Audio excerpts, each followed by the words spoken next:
And let's get into my favorite segment of every single week, the bargain bin. So as always, we'll kick off with the Epic Game Store because they always deliver some nice, tasty free games. This week, not saying it's off week or even next week, but it's probably not the heavy hitters that we've had recently. But this week, the free games are Railway Empire and Where the Water Tastes Like Wine. And then in next week, we'll have Stick It to the Man. And you'd be very pleased that we don't need to mention the unmentionable story episodic game that we've been mentioning in the last few weeks, Winnie. And then just switching to the Nintendo Switch, like the pun there. I'll just call this out. So Crypt of the Necrodancer is actually on sale, all-time low price, $6. And that is the definitive edition of that game from memory. I probably would say I'm actually going to pick that game up. Like I've finally just gone, you know what, stuff, I'm going to buy that game. Because given that you've got the Zelda sort of inspired spin-off, and that is getting a cartridge version, like a definitive edition version of that game, I'm actually keen to just try and get through and just play and see how much I gel with Crypt of the Necrodancer. I know that there's a demo, but I figure I'll just get the game and see if I like it. And if I like that game, then I'll probably pick up the Zelda spin-off, which I refuse to say the name of because it's so bloody long. When it comes out on cartridge, because I think that's a pretty cool game to grab, and I love those kind of music style games. And then on the PlayStation, so I just wanted to call out some of the PSVR sales. And this has actually annoyed a lot of people in the PS community just because they've come out basically on the PlayStation blog saying there's going to be no next-gen news this week, like the week coming. Given all the announcements with the Series S, the Series X, the pricing, the release date, all the PlayStation fans are like, are you kidding me? Like, when are we going to find out when the bloody console is coming out, how much it's going to cost, when we can pre-order? So yeah, people are getting pretty fired up, but they've said it's going to be a very PSVR week next week, which is, I think that's awesome. It made me laugh so hard, but there's actually really good sales on some of the really good PSVR games. So I've just picked 3 that I think are probably the top 3 that are on sale. So Astrobot is $20.33. So that's 63% off. Tetris Effect, which is the VR version of that game, so it's $27.47, and these are all Australian prices. And Superhot VR, which is $15.18, which is 60% off. So any of those games is really, really awesome. Can I say Superhot? Have you played Superhot? No, but I've actually seen a lot of people play it. It's a really, really cool concept. Do you know how it works? I've played it. That's what I was asking you. Oh, okay. So, well, like for the sake of the listeners, it's it's basically like a game where time doesn't move until you do, and then it's like this whole very kind of crazy virtual reality, like monotone with red colors look to it. The reason I wanted to mention it is that I can't play that game. And I still don't know why. But did you play VR version or just the console? No. So the regular. Yeah. But what's weird is that game gives me like a bit of vibes of Killer 7 in its visual style, and also how it just it chucks up text on the screen and kind of like it just makes me, I don't know why, but I feel really anxious playing that game. And it's weird because like, it's a game where literally you'll see enemies, but unless you move, they're like going... It's like time does move, but it's so slow. But I don't know why. It's just, there's so much in the whole presentation in the game, how you can actually leave the game and you're like, like a computer screen and stuff. It's just really unnerving to me. Like, I tried playing that game and I don't know why. It's weird. I don't know why. It's not a horror game. So I don't know. That's why I wanted to see if you kind of knew what I meant if you'd played it. So if you do play it one day, I'm interested to get your take on it. Because we've already spoken about Oculus. And, by the way, this is way out of the segment, but Oculus is now not on sale in Germany anymore. And it seems to be based on some of the Facebook, forcing people to have a Facebook account to get the Oculus, and there's like laws against third line forcing or even support services in Germany. So I've already said that I'm definitely never going to get an Oculus now. Like, I'm off that idea.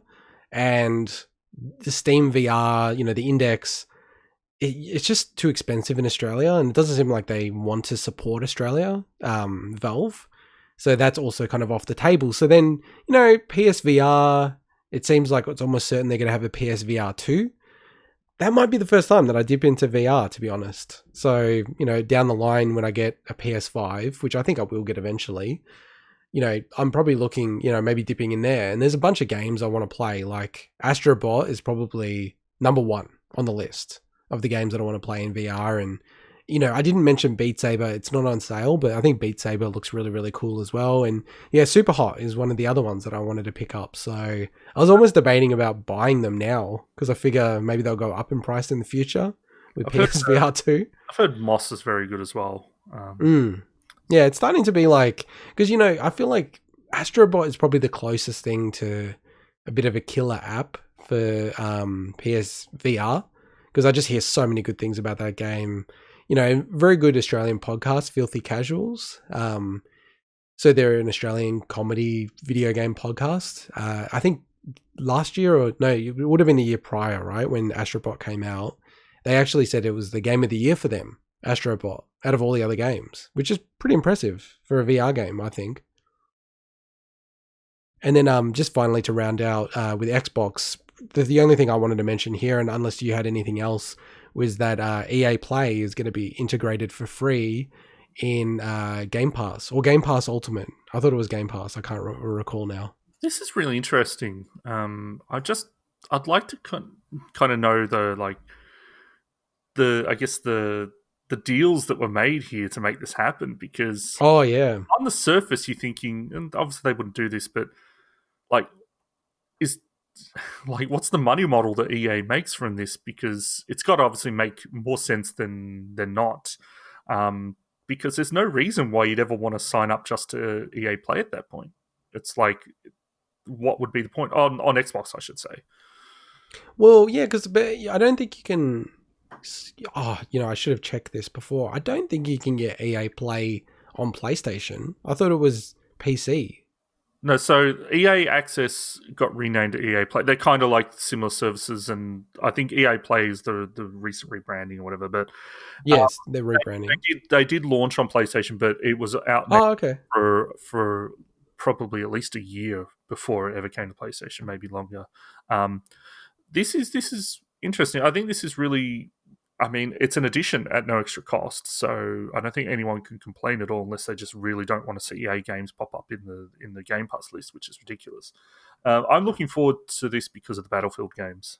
So depending on which ones they have in their vault and things, because it's not every single EA game, unlike Game Pass, but it's then I can try Battlefield, I guess potentially Battlefield 1 or Battlefield 5 and that, depending which ones are in there, without having to commit. Some of that stuff has been free on at different times, so it's probably less of a big win, but hey, they've got a whole bunch of cool games in their vault, so yeah.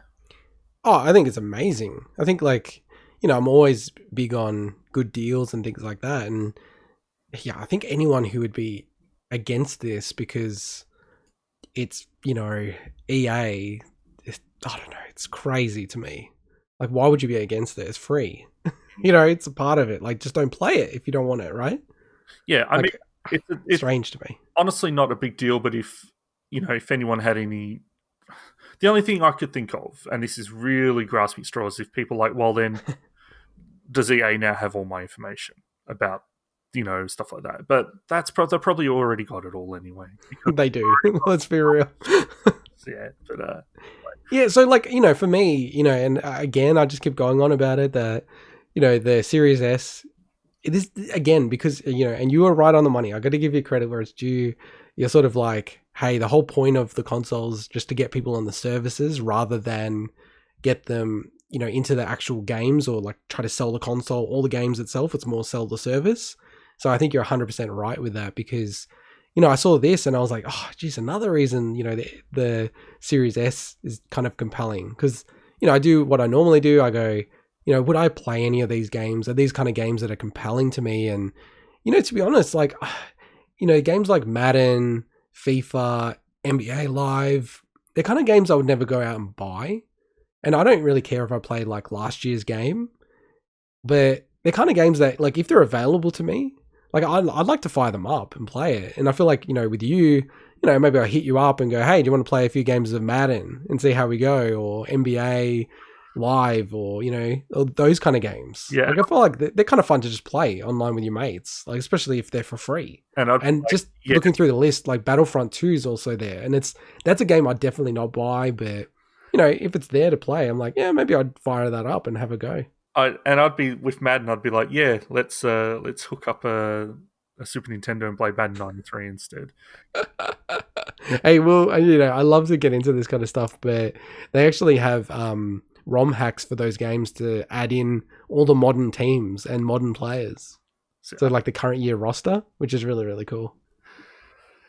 But yeah, no, it's really, really cool. And I think just, another reason it almost to me feels like if you're in the Xbox ecosystem and you don't have Game Pass, it's just, I don't really understand at this point. Like, it's such good value in gaming. It's the best value in gaming, and it is probably the only one that is becoming a bit of a next Netflix for gaming. So that's it for the bargain bin this week. Kingdom of Amalur.